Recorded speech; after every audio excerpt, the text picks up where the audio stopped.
What's going on, guys? Welcome to another episode of the Gabriel Show. Now, guys, this is the topic of today's show, okay? Job security is dead in 2025, all right? And you guys got to get ready. I'm going to tell you guys a few things that could really help you guys out, all right? Stick around, and we're going to get to it. But you know I got ADHD, so I got to start with a crazy story first before we get to the point of today's show, all right? So check it out. Last night, I went to do like kickboxing with my wife. We do kickboxing. We've been doing it for years now. And so we're supposed to do a little bag class, you know. I did the bag class, but a group of the young boys were doing the sparring, you know what I mean? Like, and I was like, damn, like my lady, she never seen me spar before. So I was like, you know what? It'll be nice if she sees me spar. Because, you know, I was trying to get lucky last night. You feel me? So I was like, all right, bet. Let me spar with these young bucks right here, so that this way she could see me spar. All right, I was in my bag. I was feeling it. I've been working out. I've been doing boxing. So I was like, let me just go with these young bucks, okay? And everybody paired up. And then the only person that was left was this one, I don't know if he was 16, but this guy looked, he was big, Brock. And I was like, damn, I wanted another partner immediately. Matter of fact, I was trying to go back to the other bag class, right? But at that point, I was like, whatever, let me just do it. I ain't trying to be no bitch. So I'm like, I bet, let me just... And I look at him, and his face looks so familiar. I'm like, yo, I know this kid. I used to train with him back in the day when he was much smaller, right? Obviously, puberty hit. He's bigger. But the thing is, I used to beat his ass, guys, right? I used to beat his ass.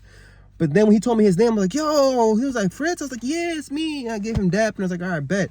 And immediately, man, I looked at him. I was like, yo, we light sparring today, right? He's like, oh, yeah, we're going to light spar. And I'm thinking we really about to light spar, man. As soon as the bell rung, they said, go. This guy started laying it on me, man. He started to like really go crazy, like kicks, punching. He was working me, and I'm just trying to put my hands up. And at the same time, I'm looking at the corner to see my wife is looking, and my wife is like this, shaking her head. I was like, oh, hell no. So I let him burn it. I was moving around, I'm not gonna lie to you, and I was just making him like gas himself out. Okay, now next round came. I said, bet, I know how to work him now. I see his strength. I understand how he was working out. So I started freaking working his legs, right? Pop! Started kicking his legs, started working his body, and then going up top. Getting his legs, working his body, going up top. Boom. And you guys already know, we ain't going to show no sparring footage, all right? Because when the cameras is on, everybody goes harder. So we weren't going to do that. And at one point, he goes, chill, I got work tomorrow. And I was like, what? You were just beating my ass the last round. Now you want me to chill? So I was like, nah. You know, I wanted him to feel it, right? I wanted him to go to sleep at night and think about me. No diddy.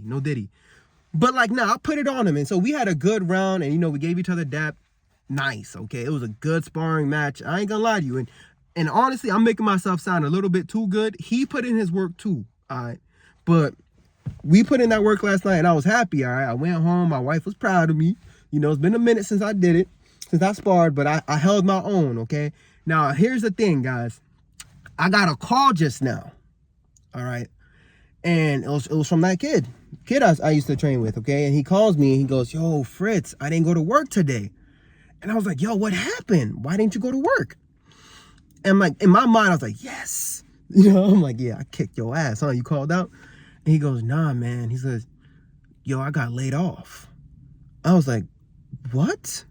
He's like, yeah, man, I was getting ready to go to work this morning, and they called me, and they laid me off. Like, and I was like listening to him, like, really? And he was like, yeah, and I don't know what I'm going to do. Like, I won't be able to afford the dojo anymore. I have a newborn on the way. And I was like, oh, damn, really, bro?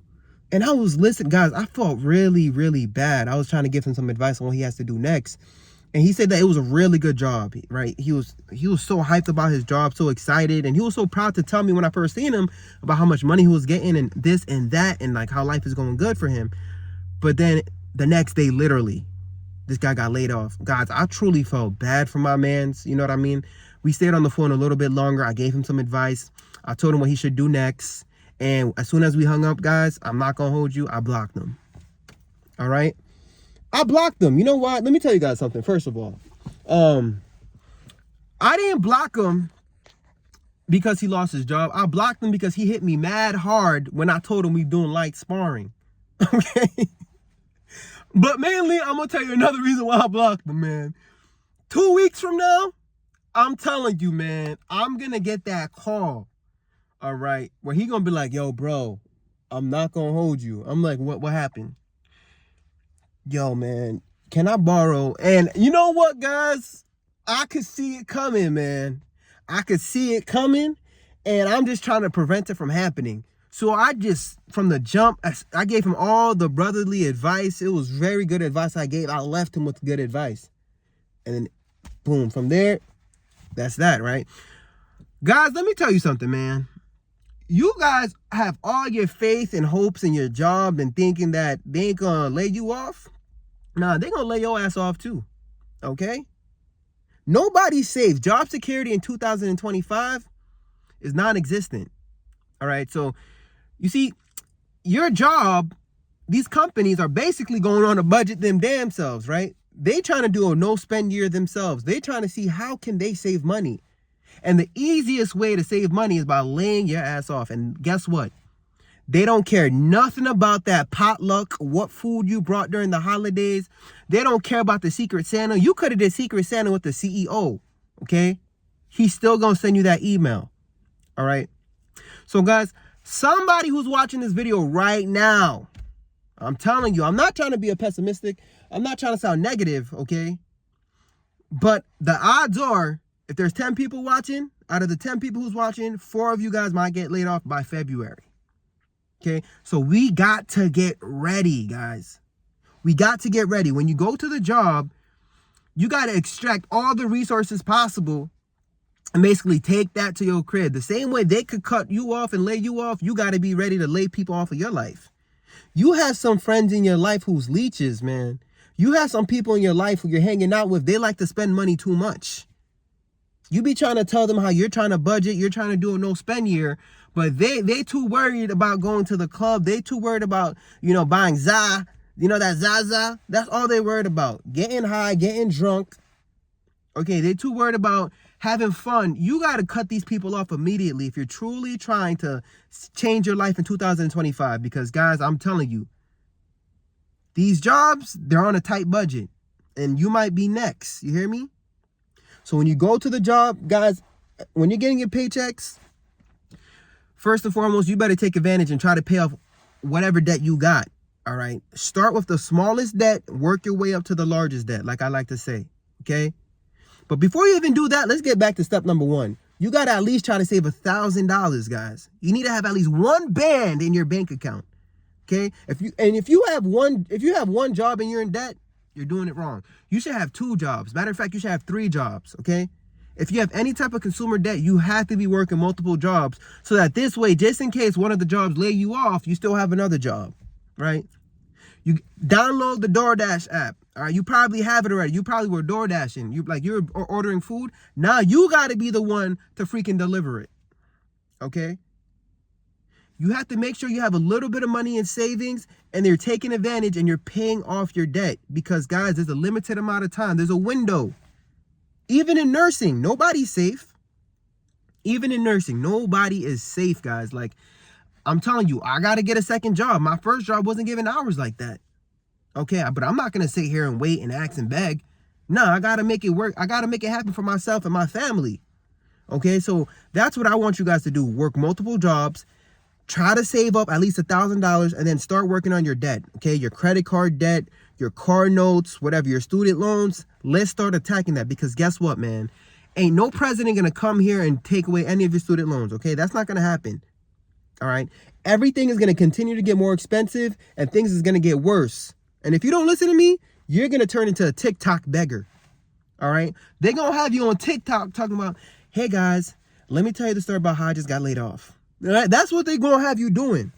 Okay, so if you got a job right now, man, first and foremost, don't do what I did. Don't quit your job to start a YouTube channel. Do YouTube on the side. You hear me? So you're going to have 2 jobs. You're going to be door dashing on the side and you're going to be doing YouTube. You're going to be trying to get a bag from every single place, wherever. All right? Wherever, however. Hey, listen, man. I would recommend OnlyFans, but, I'm a Christian. I'm not going to tell you guys to do that. All right. But Feet Finder, I don't think anything wrong with Feet Finder. But hey, to each his own. Listen, man, I'm not telling you guys to do anything illegal or immoral, whatever the case may be, but you have to take advantage of the moment where you have a job, because guess what? They might lay your ass off pretty soon. Okay, and I want to make sure that you guys are good, so that this way, when they do try to lay you off, you don't have any type of debt, right? You got rid of the consumer debt, and then you started building up an emergency fund. Okay, and from that point, you'll be good. Let's say you don't have no debt, no consumer debt, no student loan, no credit card payment, no car payment, and you build up an emergency fund. Let's say at least 6 months, you'll have time to look for another job. Okay, you will have time to look for another job. So this is the advice I gave my boy before I blocked him. And this is what I told him, man. Next time you get a job, make sure you pay off your debt. Make sure you build an emergency fund, okay? So that this way you won't be begging on TikTok, or you won't have to beg your family and ask people for help, okay? So that's the advice I want to give you guys. Job security is dead in 2025. They are coming for your job next. Listen, they're on a budget, so you got to be on a budget too, okay? So like I said, you got to cut some people off, all right? You got to save up some money, and you got to get rid of the debt, all right? Now, if you guys had in your mind to go on a trip this year, you better cancel it, all right? That's not in. If you have debt, you shouldn't even go on a trip. You're going to regret it. You're going to use your credit card. You're going to be on the trip thinking, damn, why am I on this trip? You know what I mean? You're not going to be able to enjoy the trip, because when you come back, you're going to look at the credit card debt that you have to pay and be like, damn it, man, I should have stayed home. Damn. So, guys, listen, I'm trying to help you out, okay? This is why God put this in my heart to tell you guys, you know what I mean? But I got to get going. I got to head out. I truly love and appreciate you guys. Peace.